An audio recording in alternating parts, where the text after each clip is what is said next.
Alright, ladies and gentlemen, we are back with more Sable's Grimoire. GPT3rd.VMsNow.com. And we are about to go to class. I wonder what insanity awaits us this time. And when I say insanity, I mean perfectly planned, absolutely fitting to trope. So, totally expected. Insanity. Yeah. Wary of Leisha's warning, I wait outside my classroom for a few minutes before approaching the door. From outside, I can see through the glass panel on the door and wait for a while. And for a while, I have no idea why Leisha was so hesitant to enter. Excuse me. The students are all quietly sitting on their own or casually chatting with the person next to them. Some have their textbooks out, others are playing with the physical terminals placed on their desk, meant as a stopgap until they can use the spell itself. No matter how many times my eyes scanned the room, I failed to notice anything that would merit caution. And then it hits me. The moment I walk through the door, the volume of my classmates increases exponentially. Everyone is either sitting on their desk or standing grouped together in the middle of the classroom. I spot one student stuck to the ceiling, looking down the shirts of my female classmates. Another is standing at the front of the classroom trying out some spell akin to a party trick. But simply the entire room is in a state of chaos. Wait, what the heck is going on here?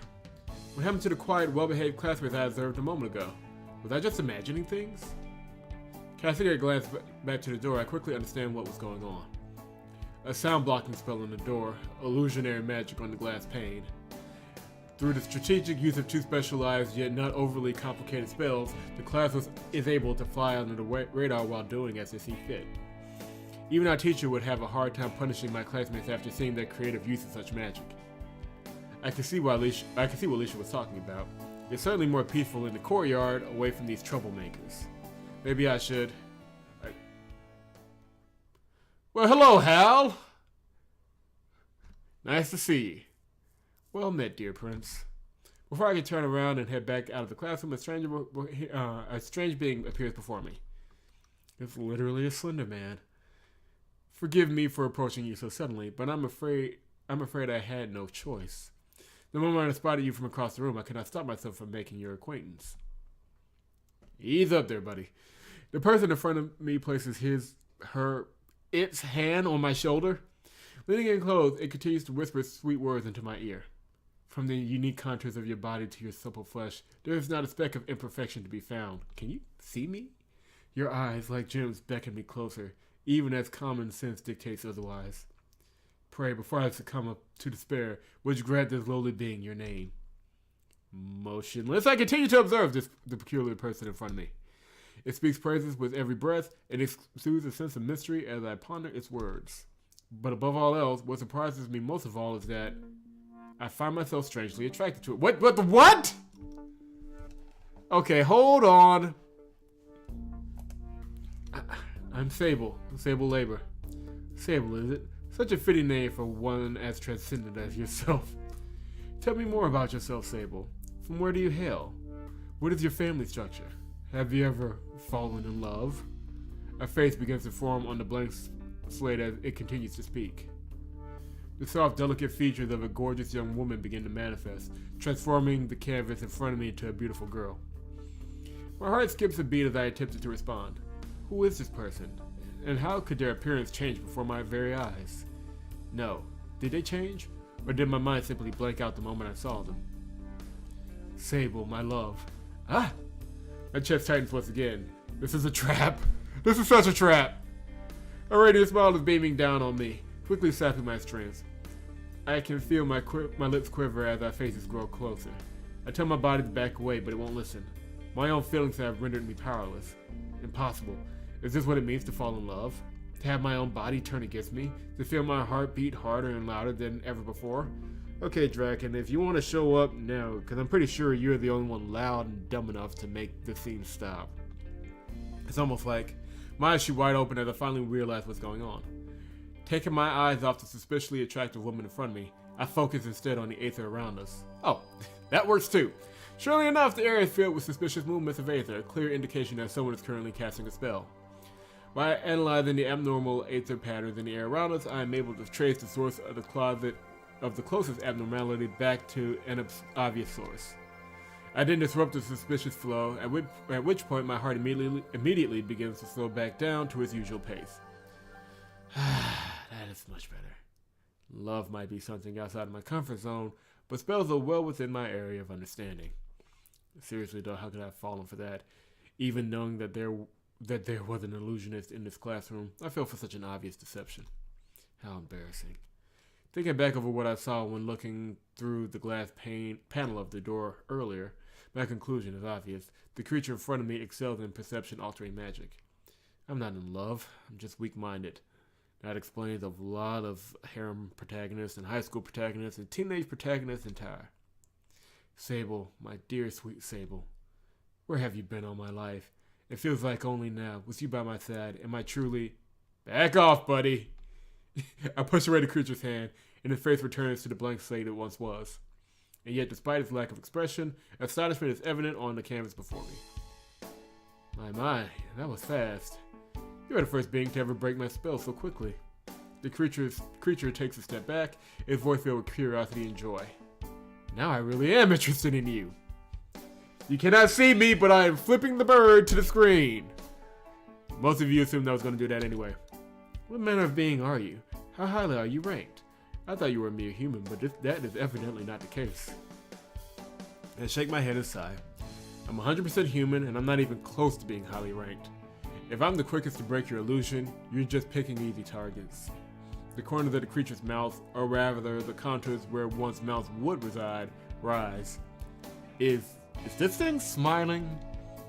You give yourself too little credit, my dear. Before coming here, I snared all manner of things, old and young, male and female, noble and commoner. While you may not be highly ranked, you are undoubtedly quite observant. While the creature's words are not completely accurate, I can't deny that I'm, for the love of Christ, in one regard. Aether, the mystical energy which courses through the bodies of all living beings. Aether is all around us. It pulses through the core of the planet, flows along ley lines, gets carried by the wind, and either travels through rays of the sun. Or is it that Aether facilitates the movements of the wind and the earth? Move along, man. Even in this day and age, when Aether is used for so many aspects of our daily lives, there are still countless questions which remain unanswered. Everyday theories are proven or disproven, new concepts are tested, and our understanding of magic grows just a little bit more mature. One reason why Aether is so difficult to understand. Yeah, my patience hasn't helped. Furthermore, Aether is difficult to observe. Most beings even dead magic field presence. Very few people are capable of seeing Aether with their own eyes, and even among those who can, most choose not to due to the strain it places on their bodies. I know this because I am one of those fortunate few, so you're special. That is your special power. You're lowly ranked because you can't use Aether like anyone else, but you can see it and use it in a different way. Congratulations, you special snowflake. Why couldn't they just sum that up in a sentence? Whatever your background may be, you have without a doubt caught my interest. Please do me the belated honor of allowing me to introduce myself. The creature smiles and tilts his head forward. My name is Hell, and I am a Noteworthy. Now, before you get the wrong idea, do note that I am not one of those mischievous foxes playing a prank. I am, in fact, the real deal. Whatever reference Hell is attempting to make, it is unfortunately lost on me. A Noteworthy. What the heck is that? Oh God, please don't explain it to us. I read about a great number of different demi-humans, but I never heard of one of those before. I slightly make a mental note to research the unfamiliar name later on. For the time being, I can only smile wryly and attempt to communicate with the creature.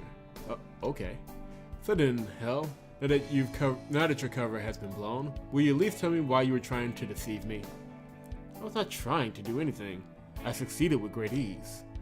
Albeit a temporary feat. You know what I meant. A chuckle escaped from Hell's mouthful face. I do indeed. Forgive my deception, but I assure you I meant no harm. I simply have a soft spot for beautiful creatures such as yourself.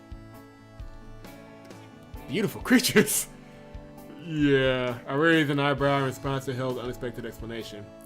You do know that I'm a guy, don't you? What relevance does that have? Beauty does not discriminate by sex. Besides, what harm is there in a woman finding a man attractive? I stare at Hell blankly for a moment as I attempt to process her words. My eyes begin to drift from her blank face to her torso and then to her legs. I consciously analyzed her body, which I had initially overlooked due to the surprise of seeing her featureless face. You're a woman? Don't get too excited. I may be interested in you, but it doesn't mean I'm easy.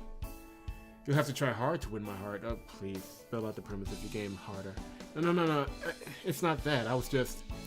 Relax. You don't need to explain yourself. You were so captivated by my lovely face that you paid no attention to the rest of my body. Am I wrong? My face twitches as I try to come up with a retort. Painfully, however, the truth is that she's right. So, setting aside the matter of whether it's lovely or not, and whether it can even be called a face to begin with, my attention was indeed initially drawn to only a single part of Hell's body. I'm sorry.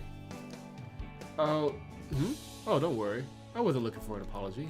I simply wanted the party in which I have taken an interest to know the real me. The upper portion of Hell's face twitches, almost like she's winking. A moment later, Hell walks away, throwing one hand in the air to wave goodbye.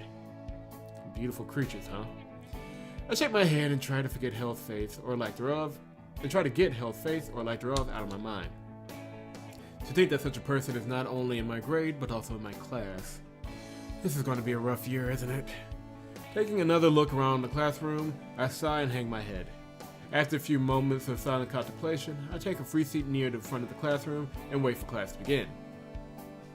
So I think that rounds up all of the romantic targets for this game.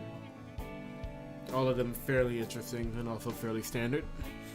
Even as the bell signifying the beginning of the class rings, the noise emanating from my classroom does not die down. Dampened by the sound blocking spell cast on the classroom door, the ringing of the bell doesn't reach the ears of the classmates. None the rather, they continue to talk amongst themselves, happily socializing with one another without a care in the world. As such, it isn't until a familiar figure enters the classroom that my classmates finally begin to settle down. Eris Monte.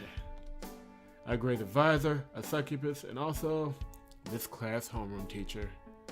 Hello again, everyone. For those of you who missed the opening ceremony, my name is Eris Monte. I will be acting as both your homeroom teacher and your grades advisor for the remainder of the year.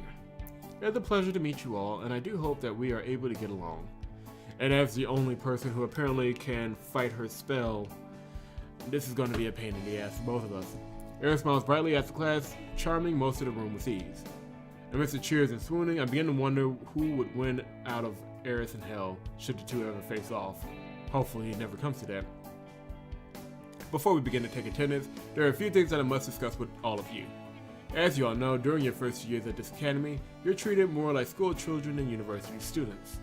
You're afforded many freedoms, but you will also be closely monitored and expected to strictly abide by academy rules and regulations. You will be guided but not coddled.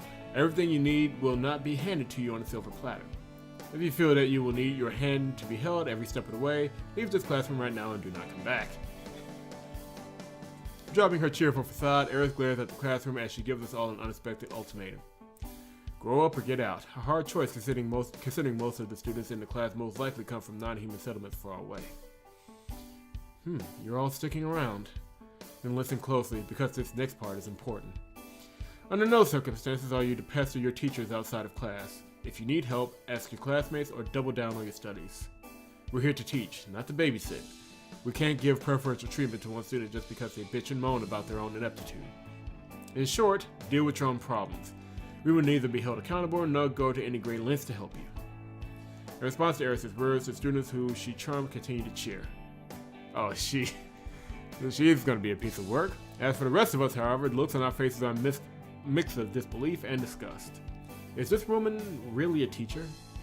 Before anyone can protest or ask any questions, Eris opens her terminal and begins taking attendance. How horrifying. Is such an irresponsible woman truly our teacher? I cannot imagine that an academy as prestigious as this would adapt such an approach towards teaching. This must surely be the will of that woman alone. I think you might be right about that. Unfortunately, I missed both the opening ceremony and our orientation day, so I haven't had the chance to hear any different from the principal or any of the other teachers. I skipped the orientation day, but as someone who attended the opening ceremony, I'm afraid I can offer you little solace. That succubus did most of the talking. Once she put the majority of our grade under her spell, they refused to listen to any of the other teachers. Worse, our pathetic weakling of a principal didn't even try to stop her. He just nodded his head and allowed her to take control of our entire grade. I started power at work in the cafeteria earlier, but I didn't realize things have already gotten so out of hand. Considering how many of my classmates aren't human, I'm surprised to learn Eris's power seems to work without prejudice. Race or sex have no bearing. Everyone here hears her voice and sees her face falls under her spell, except for you two, apparently. But why was I not affected this time around? And why was Leisha spared? Is it a matter of perception? Is it because we both possess strong control over Aether, and we unknowingly started to build up a tolerance to such spells? I need to look into this. Finding the situation somewhat odd, I add one more peculiarity to my mental list of things to research later on. After doing so, I turn to Leisha. By the way, why did you decide to sit next to me? You've been in a huff every time we've spoken. I figured that I would be the last person you would want to sit next to. Do not think so highly of yourself, human. You do not merit that level of consideration. I sat here because I wanted to. Do I need a more compelling reason than that? No, I suppose not. I was just thinking that... Hush. Cease your idle thoughts and focus. The lesson is about to begin. Oh, this is going to be truly precious, I'm sure. After taking attendance, Eris sighs loudly and leans against the podium at the front of the classroom. She's clearly demotivated. It seems to possess no desire whatsoever to teach. Back to teaching first years, huh? What do these shitty brats even know? I'm gonna have to start from the basics of the basics, aren't I? Leisha and I glanced at one another, confirming that we really did hear our supposed teacher correctly. Oh well, at least there's one advantage to teaching the basics. Eris turns around and raises her hand. She holds her palm out towards her wall. She holds her palm out towards the wall, redirecting the flow of Aether such that it creates a large sheet. The sheet lights up, and a large quantity of information is displayed on it. Is that a terminal? I never made one that big myself, but I suppose there's no reason why a person couldn't make one that big. Just what is this teacher planning? Eris draws the attention of the entire class, and for once, it's not because she charmed them. Most of the people present had never seen a terminal being used before. Further, as far as I'm aware, the only person in this classroom capable of using them are Eris and I. As such, expanding her terminal to such a great size is a surefire way for Eris to captivate the class. After navigating in a seemingly rehearsed fashion, Eris opens a recorded lecture on the origins of Aether. Eris then takes a seat, kicks back, and lets the recording do her job for her.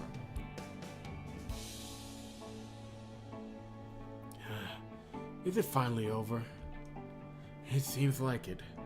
What a waste of time. If I wanted to watch a recording all lesson, I could have done so from my dorm room. Indeed, not to mention the sheer simplicity of the subject matter. Theories pertaining to Aether production, the reason why only some races are capable of using magic. She must be joking. Eris was probably hoping to lose some students by either boring them or freaking them out. That is a worrying possibility, and not an unlikely one given what we just experienced. The lecture focused mainly on studies and theories dating back hundreds of years, from a time when human technology could still be considered primitive at best.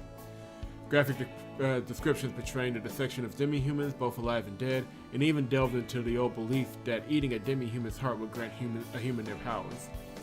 For a lecture which was supposed to be about the basics of Aether and spellcasting, it wound up being surprisingly confronting.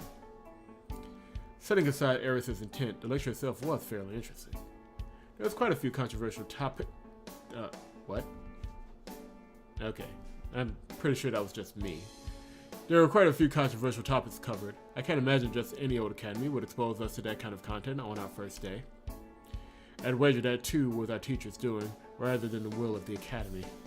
As you suggested a moment ago, it was likely for the sake of horrifying students rather than teaching them. If so, then our teacher is a truly detestable woman. Sighing loudly, Leisha stands up from her seat and walks into the aisle. While our teacher is gone and our classmates all have risen from their seats, it seems Leisha herself is now eyeing the door. Leisha, are you going somewhere? Our next class is in this room too, right? Shouldn't you be staying put? You'd have me remain in this crowded classroom, being assaulted by unintelligible babbling from every side? Do not be ridiculous. I shall take my leave, then return once the next lesson is about to begin. Leaving behind those few words, Leisha walks over to the door and promptly leaves the room. My classmates, on the other hand, all continue to hang around the classroom in small groups, chatting loudly, just as they were before class began. Leisha has a point. Maybe I should take a break too. I'm certainly not going to get anything done like this. Well, that was the first class. When we come back, we will explore the library. I'm thinking this demo goes through the entire first day at the academy. So, the rest of it, now that we've met the bulk of the female cast, it should pick up from here. I'm trying to think. There really wasn't, I mean, there was a decent point in that part of teachers just kind of gliding by and trying to avoid teaching, but even then it's contingent on the idea that Sable came into this with an incredibly idealized idea of what the academy was, not that it was an interesting idea on its own. So, I don't know. Again, it's an element that has to be connected, not something interesting on its own. We'll have to see how it goes. Leave a like if you are enjoying the series so far. Subscribe to the channel if you have not done so. On vmsnow.com, it is vmsnow.com. And we will see what the library has in store for us next time.